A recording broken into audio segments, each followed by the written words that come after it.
Hello team and welcome to another ATP Geopolitics video with myself, Jonathan MSP. This is your Ukraine War News Update for the 20th of September 2023, second part thereof. I'm going to skip doing my frontline update for the time being. I may have time to do it at the end of the video just because I think there's quite a lot of content to get through. We're going to go to military aid to begin with, and here we have Germany giving another big, or pledging another big consignment of military aid. Germany really just have come up trumps here. I'm going to talk about that in a little bit. I mean, actually, no, let's mention it now. So one of my sources put out a question on Twitter yesterday saying, you know, the US, Poland, and UK are the big supporters of Ukraine. What other nations do you think are really helping Ukraine? And I was like, I don't think Britain is. Britain was at the beginning a massive aid to Ukraine, and we stood firm, and Boris Johnson's rhetoric was very good, and Ben Wallace was excellent. But then as soon as Ben Wallace knew that he was not going to be Secretary of Defense, or, you know, he'd handed his resignation in, it all kind of started winding down. And actually the UK hasn't given an awful lot. And today's announcement of what they're given, UK promises tens of thousands of artillery shells. So that's basically like less than a week's worth of artillery shells, which is great. Don't get me wrong, that's brilliant. But it was interesting. Ukraine, the latest, was saying that Grant Shapps needs to, who's a new defense secretary, needs to hit the ground running, because actually the UK has been off the gas recently. So when they asked this question, you know, who's the biggest friends, if you like, of Ukraine, I put Germany in there like straight away these days. So they have now outstripped the UK in terms of finance and military aid, as far as I can work out, that they have given, and they are continuing to do so. And when you've got Annalena Baerbock, when you've got the foreign secretary coming out and saying Putin's a dictator, Xi's a dictator, you know, we need to give tourists, come on, let's get onto it, then you've got really strong rhetoric coming from within their government that I don't think we've seen from in Sunak's government nearly enough. But that's, you know, I'm not being hypercritical of the UK. UK's been absolutely fantastic, historically speaking. I just think we've gone off the boil. So Germany has said, you know, we've said, oh, we're going to give tens of thousands of artillery shells, and Germany go, yeah, hold my beer. 30,000 155 mil shells, 3,800 155 mil DM125 smoke shells, 105,000 by the looks of it, 120 mil ammunition, 480 M26 anti-tank missiles, 200 MRAP armoured vehicles. There you go, there's 200 vehicles. Demining systems, Dax armoured engineering vehicles, Burgerpanzer support combat vehicles, those are both really useful. 50 surface drones, winter clothes, generators, and materials for disposal of explosive objects. Like, thank you, Germany. You know, Germany are just a completely changed entity from what they were at the beginning of the war, and it's absolutely fantastic, and they're continually doing so. In fact, they're kind of taking on, they're doing what, you know, Trumpian America has asked for, you know, where you've got critics of nations not paying enough into NATO, you've got critics of US giving, American critics of US giving so much American support. Well, where are Europe? Why don't Europe do this? Well, actually, as a percentage of GDP, I've said this a million times, as a percentage of GDP, America's like 12th, or even further, I'm not sure. But one of the last bits of data I saw, they're about 12th. So there are European nations that are giving more as a percentage of what they can give. And then we've got Germany coming up trying. So America is doing an amazing job. Without America, without the US, you know, Ukraine would have been screwed. We all know that. So I'm not decrying America. What I'm saying is there are some European nations who are really stepping up as well, and arguably more so from a relative point of view. There are some European nations that clearly aren't, though, as well. So it's a real mixed bag of nuts, Europe, as you'd expect, because there's a lot of influence of Russia inside Europe. There's a lot of difference in terms of where certain countries are. And then you've got countries that are really dealing with some crap of their own at the moment. So Greece has been absolutely screwed over by a summer of wildfires and then being flooded to the point where two-story buildings are underwater. And you're thinking, yeah, okay, you've maybe got other things to think about, but it would be nice if Greece could also step up in terms of military aid. Anyway, I digress. Ukraine has not accepted 10 German Leopard 1A5s tanks due to technical problems, Der Spiegel has reported. Kiev informed the special staff of the German Defense Ministry that the tanks required significant repairs, and the Ukrainian side had neither qualified specialists nor sufficient spare parts, so there was no sense in accepting the equipment. The Spiegel writes, apparently the equipment needs repair after wear and tear received during the training of the Ukrainian military in Germany. In addition, it became known that several tanks of the same model delivered to Ukraine in July failed for similar reasons. When you use tanks, they do degrade, right? They need constant repair. You know, they only have so far you can drive in their tracks. They only have, you know, these tanks are being slammed up and down, you know, unforgiving terrain, and firing their barrels and etc. etc. So they need constant support and repair, which is why Rheinmetall are so necessarily why they're probably going to get a decent profit out of it. But you know, it's why Ukraine really want Rheinmetall to set up shop inside Ukraine to help repair these sort of kind of vehicles within the Ukrainian borders, so they don't have to send them outside of Ukraine all the way to Poland and Germany and wherever to get these things fixed. That's really important. But there is clearly an issue here where over 10 of these, given that they've also sent some back in July, have not been in an acceptable state. It's not the first time we've heard this. So I think some of the M109 howitzers were not sufficiently refurbished when brought out in storage, and many of them were sent back. Some of the contractors weren't doing the job they were being paid to do, or weren't doing it well enough, so on and so forth. So this is an issue that has been seen before in slightly different context, maybe. The Dutch have updated their what they are pledging, and is an ongoing delivery as well as delivering their list with 1,000 portable mine clearing charges. I showed you some footage of these. Rather than being a Miklik sending up, 1,000 or 500 meters to 1,000 meters of line charge and then that blowing up, you've got some dude with a backpack or something like that, just some portable one being thrown up. Obviously going to be a lot smaller, but it allows you to clear mines in particular areas with your sappers on the ground. So that's really useful, and I did wonder where they were coming from. Well, at least some of them are coming from the Dutch. Well done, the Dutch. UK promises tens of thousands of artillery shells. UK will provide these in the coming months. British Defence Secretary Grant Shapps said yesterday at the Ukraine Defence Contact Group meeting. I know we'll be doing other things as well, but it would be nice to when you look at Germany saying, yeah, we're going to give all this stuff, and we're like, yeah, those shells that you said you're going to give, we're going to give a fraction of those. Yeah, but what about all the other stuff? Yeah, we don't really have it. Okay, so, yeah, come on, UK, you can do it. Okay, moving on. According to Oryx Monitoring Group, Ukraine has received 22 Max Pro armoured vehicles and 82 millimeter artillery mines from Albania. So they're getting equipment from all over the shop, and lots of places that you might not expect at first look. The Czech Republic reached an agreement with Denmark and the Netherlands on the supply of Denmark and Netherlands and the Czech Republic do a really good job, as a percentage of GDP, etc., etc. Some of these countries are really in the zone, and Denmark and Netherlands just seem to be up there all the time. So all you Dutch and Danish out there, and Czechs, awesome, because you're responsible for it, right? Anyway, so they have reached an agreement on the supply of additional weapons to Ukraine with their financial support. Specifically, it will be about the supply of additional tanks, howitzers, small arms, infantry fighting vehicles, anti-aircraft defense, and electronic warfare equipment or ammunition from defense industry companies.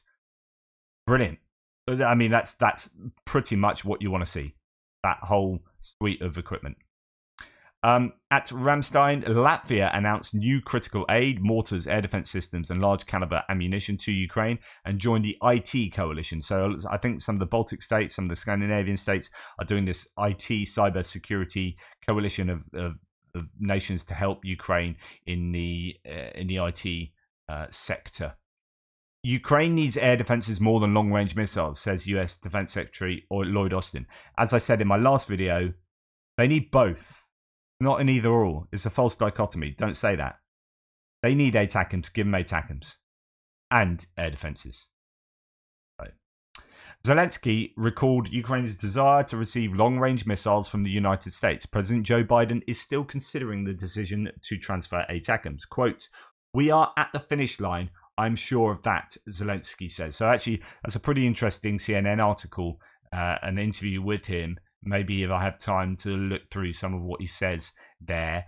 But the implication is that ATACMS are pretty close to being given to Ukraine. I was saying before that I would expect an announcement during his visit to the UN and the US, such that they've already got them and that it's just sort of rubber stamping it in public. That's not happened. I mean, that speculation could well be wrong, my prediction. I mean, it wasn't a hard and fast one. I was just like, it would be nice, and it wouldn't surprise me if that happened. But it hasn't happened yet, and I don't know whether there's still this issue with ATACMS. Now, here we see, just it's not so much military aid, but it is, or particularly aid. I think it might just be, I don't know if it's indigenously designed and created. But anyway, Lviv firefighters are using Magirus robot to extinguish fire after today's strike. That was yesterday, or the one from 2 nights ago. This specialized equipment has remote control and can supply 2,000 liters of water every minute at a distance of up to 65 meters. Therefore, the risk to life and health of rescuers during the liquidation of large-scale fires is reduced many times. This is pretty cool, actually. This is a really good use of robotics. Let's have a look at it.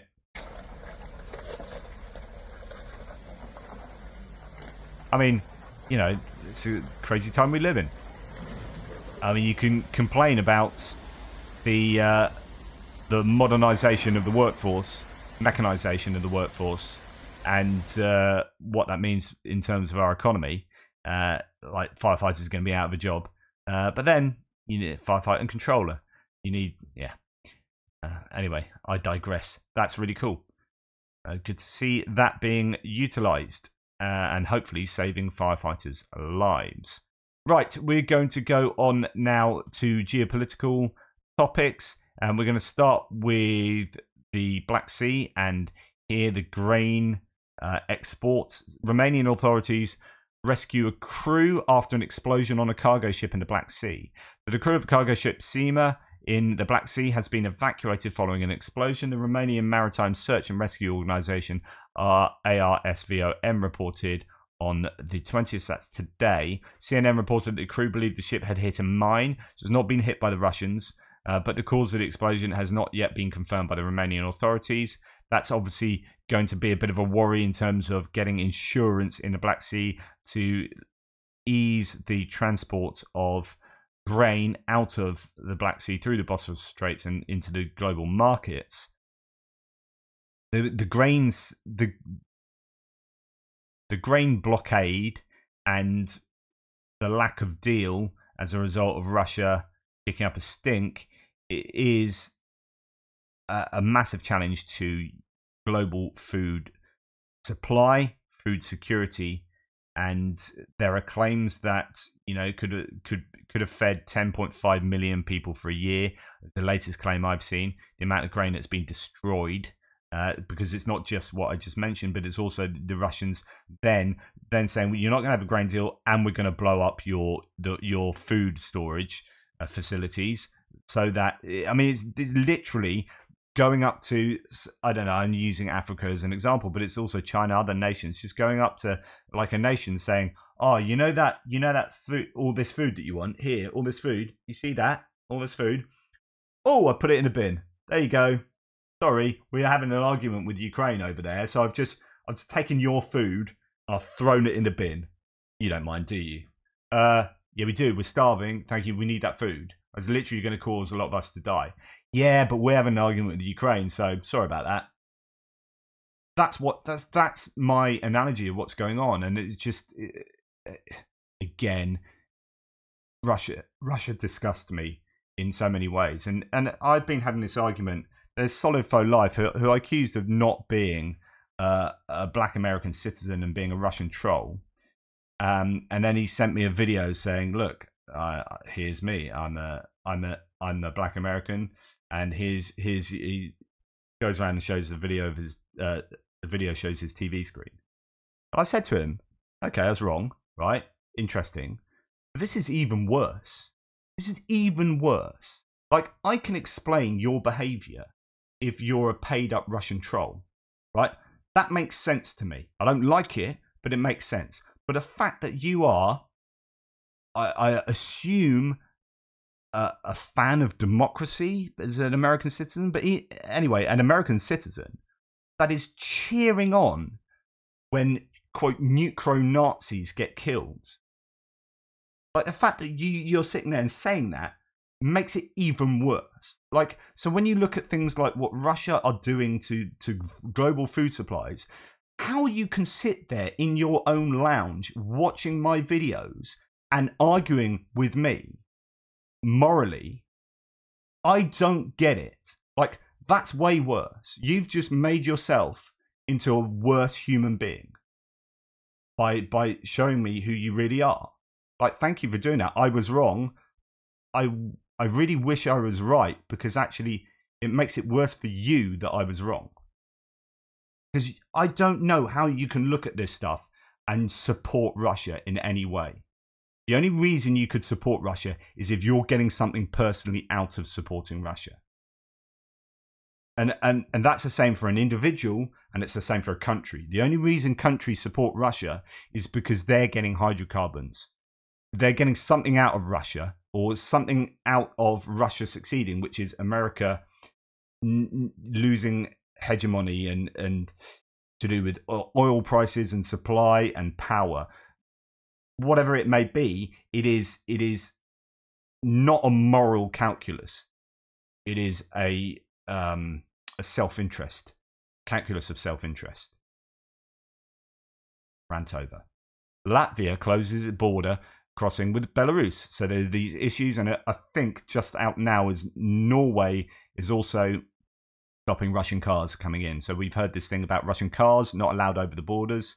And now Latvia has closed a border crossing point with Belarus. Not all of them, but one of them.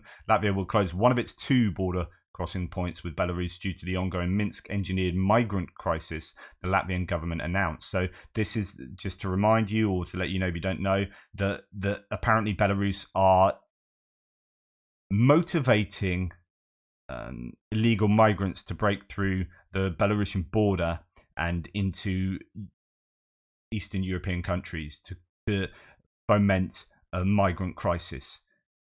Whether they're kind of paying them or taking them to the border, or there are these different theories about what they're doing, and as a result, Latvia said, right, we're closing down one of our border crossings. Latvia suspended the operation of its Stalin border crossing point, while its second checkpoint with Belarus will remain open for freight transport, urgent humanitarian movement, and emergencies. So it's not completely open either. Right.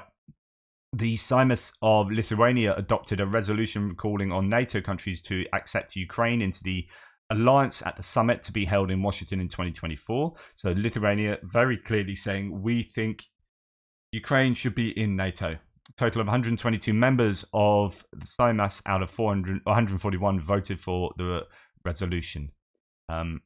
So that's their parliament. Ukrainian president, obviously, Zelensky's been in at the UN in the US. He's met with the president of the Republic of South Africa, Cyril Ramaphosa. So he's met an awful lot of people. I'm just going to give you a snapshot of some of the people he's formally met. The leaders discussed topical issues of interaction between Ukraine and South Africa in continuation of their dialogue, that started at a meeting in Kyiv. Now, Ramaphosa has offered to be a broker in any kind of peace deal. So there are people accept that actually maybe China and South Africa would be good, and Turkey as well would be good nations to broker deals, because although they side with Russia, they are, I'd say less so China, but someone like South Africa, they obviously do feel pressure from other nations, so they might be a sensible person to have, or entity to have, brokering any future peace deal. Because anyone that's overtly Western orientated will mean Russia will be screwed over, and then anyone, but I'd say China would be too closely associated with. I think Turkey really is probably your best bet, which is why you've seen Erdogan plumb in the middle of a number of different discussions with regard to things like prisoners of war exchanges and things like that. So yeah. A meeting between Ukrainian President Zelensky and Israeli Prime Minister Benjamin Netanyahu.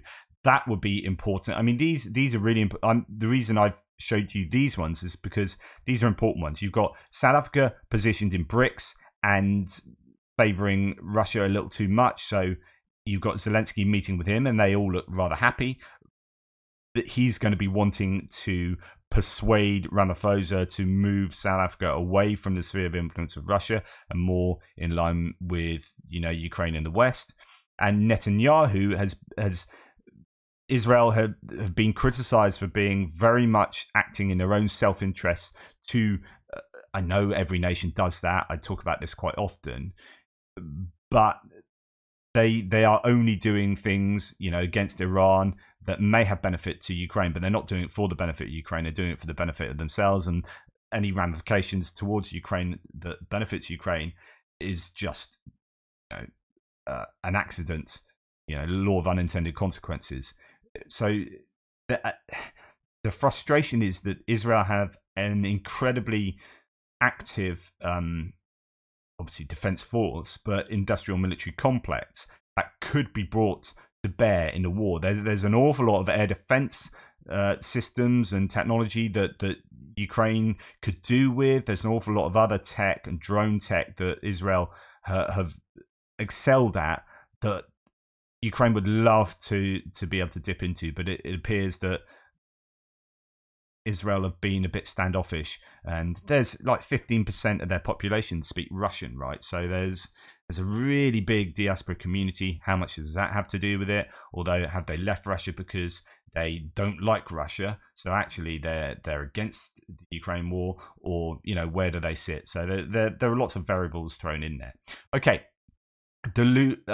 President Lula Silva, the Brazilian president, again, BRICS, talking in the sphere of influence of Russia and China, due to meet with Zelensky, and again, another key person to meet with. This was one of the biggest meetings that I thought was being lined up. A really significant meeting, and apparently he'll leave New York early. He complains of fatigue and severe hip pain. How convenient, according to CNN Brazil. He was scheduled to meet with Zelensky, and that looks like it's not going to happen. That really annoys me, and that's weak, and I'm really not a fan of that. So I presume he's under heaps of pressure from Russia, and that sucks big time.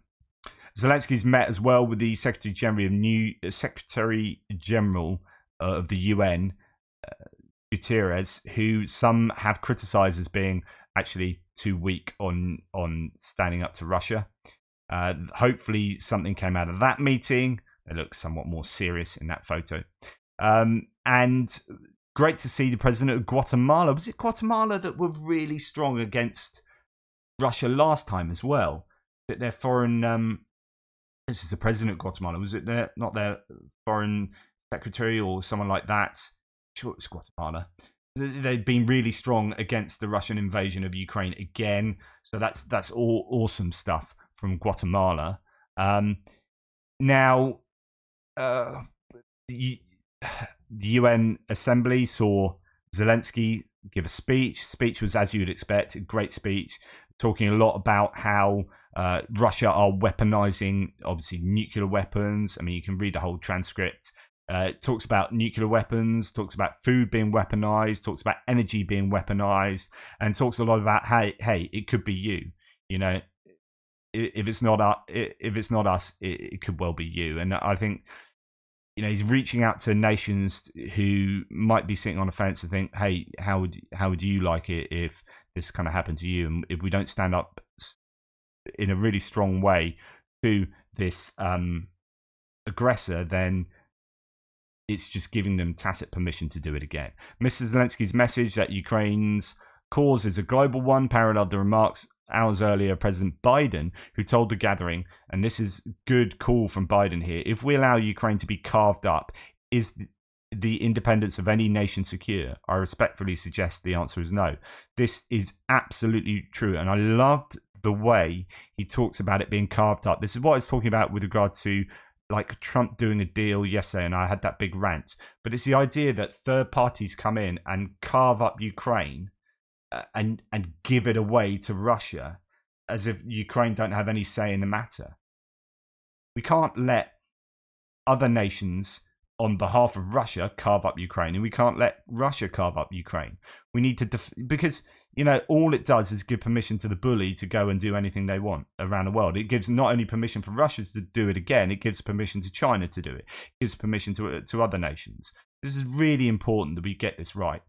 And then here, President Cyril Ramaphosa of South Africa, one of the world leaders who has remained studiously neutral in the war, said in his turn at the podium on Tuesday that, quote, the children who were removed from Ukraine should be returned. I think this is important, that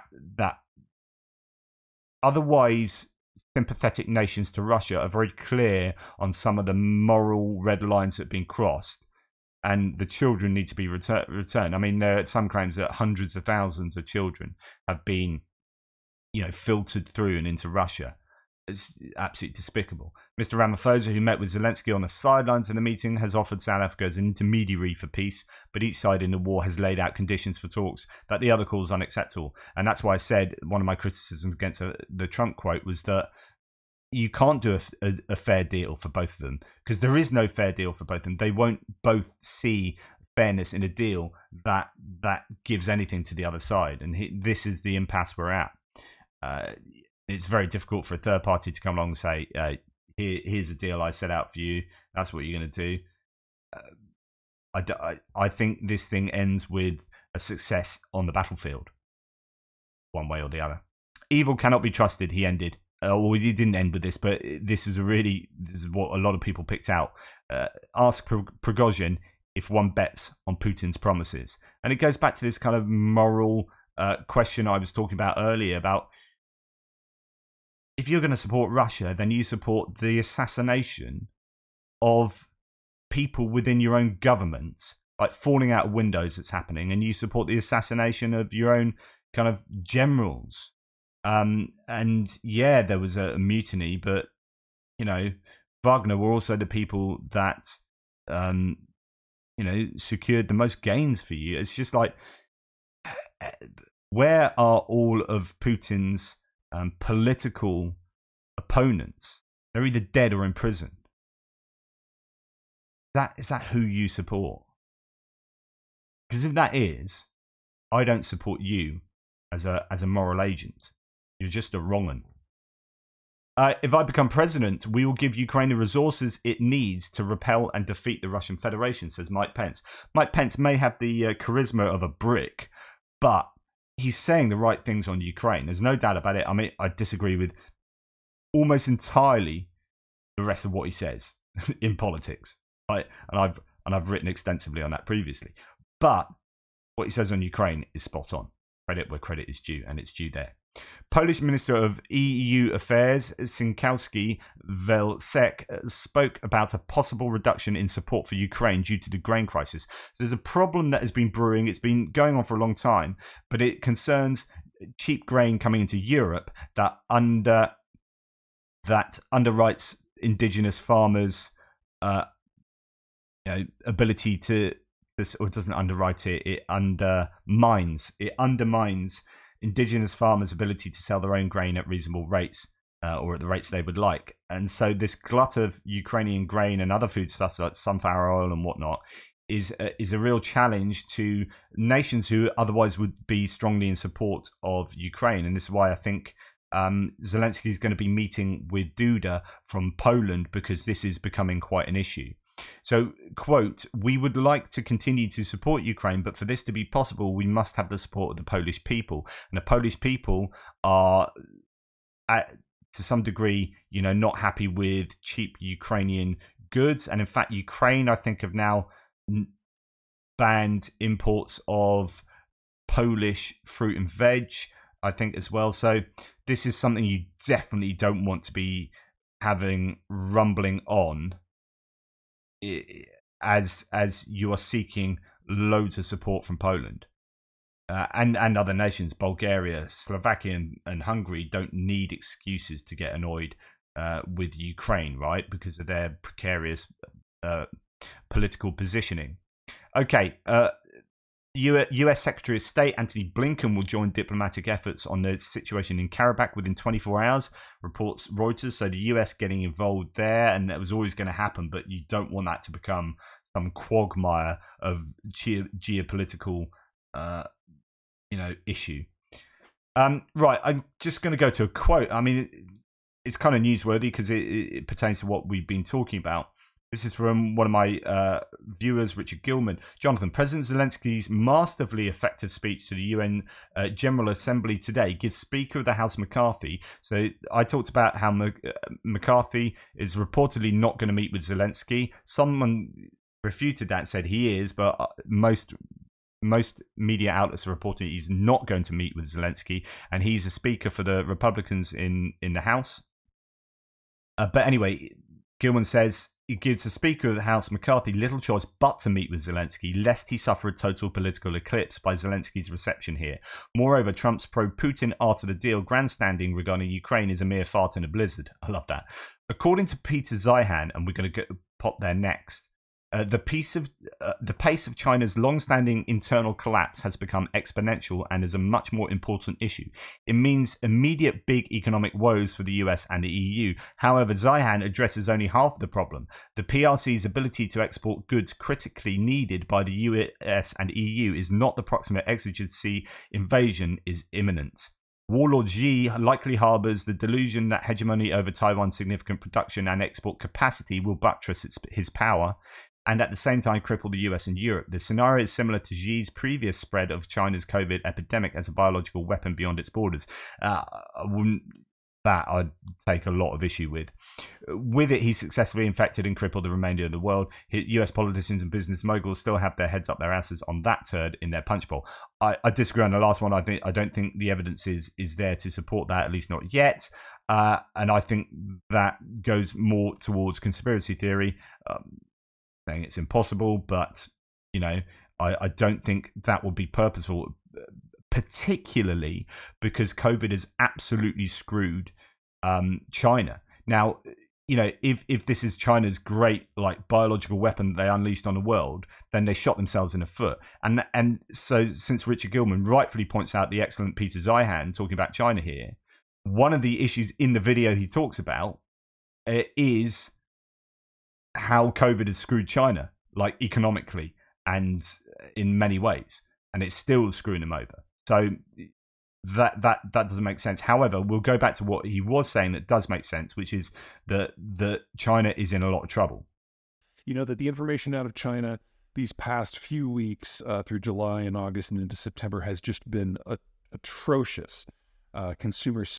Sorry, it's quite quiet, and I'm not editing this video, so you have to turn it up when he speaks. I'll see if I can add it a little bit here. Give me 2 ticks. I may be able to do something. But hopefully that might make it a little bit better. Spending is down, lending is down, which should never happen in a country that is just capitally driven. The Chinese basically force-feed capital into everything, and so lending should always be going up, and it's not. We've had the foreign minister go missing and then be dismissed. The same is now happening for the defense minister or the head of the missile forces. Information that's coming out about youth unemployment is atrocious, so they just stopped collecting the data altogether. Information on bond transactions is gone, and if you're going to try to get into a more sustainable economic structure, you obviously need a bond market. They're not collecting information on patents anymore, so supposedly the Moving up the value-added scale that the Chinese been talking about for years is now not even part of the plan. It feels like we're looking at a broad-scale societal and economic and political breakdown, and we are. The shock, though, is that this is all happening at once. And after years, if not decades, of the story of rising China and hearing that from Beijing and oftentimes from political parties in the United States and around the world, for it to all of a sudden go completely inverted seems like quite a shock. But here's the thing. It hasn't all been happening at once. It's just that this is when we're noticing it. If you look back on the last few years, things have been odd in all things China. So first, let's deal with this from...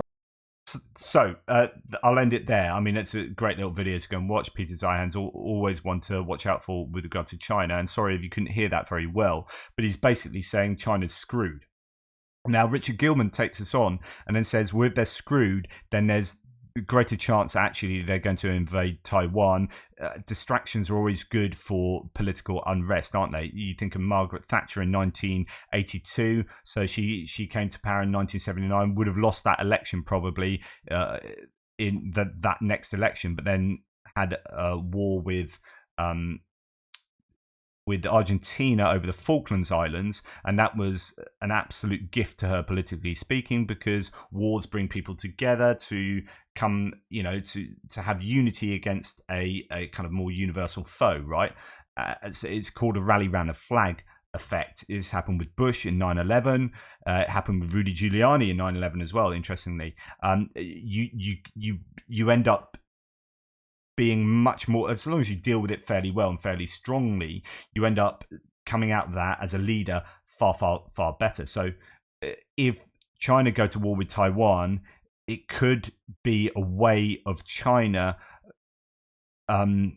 burying all the other issues they have back in their domestic, back in China, right? So that could be an eventuality. Anyway, China are in an odd position at the moment, and they could well be on the brink of collapse. And I know that's been mentioned an awful lot for a very long time, but all the signs are pointing towards China imploding economically. And then the issues are that would have a knock-on effect, a huge knock-on effect to the US and the EU and the whole world, basically. So on the one hand, you might think that that's good if China collapse economically or go through some hard times, because it's maybe a zero-sum game. But in international economics, that's not necessarily the case, and them being screwed over, means that actually, the supply chains and everything like that, all sorts of issues, there'll be knock-on effects to other nations, and it could be that you want everyone to succeed, because if someone implodes in that network of cooperation and integration, then it can cause huge ripple effects, or it could be a benefit. There will be different arguments. Anyway, that's me done for today. I'll get on and do my map report later. Sorry, I knew it was going to be a longer one. Thank you so much. Please take care, and like, subscribe, share, all that kind of stuff. Speak soon.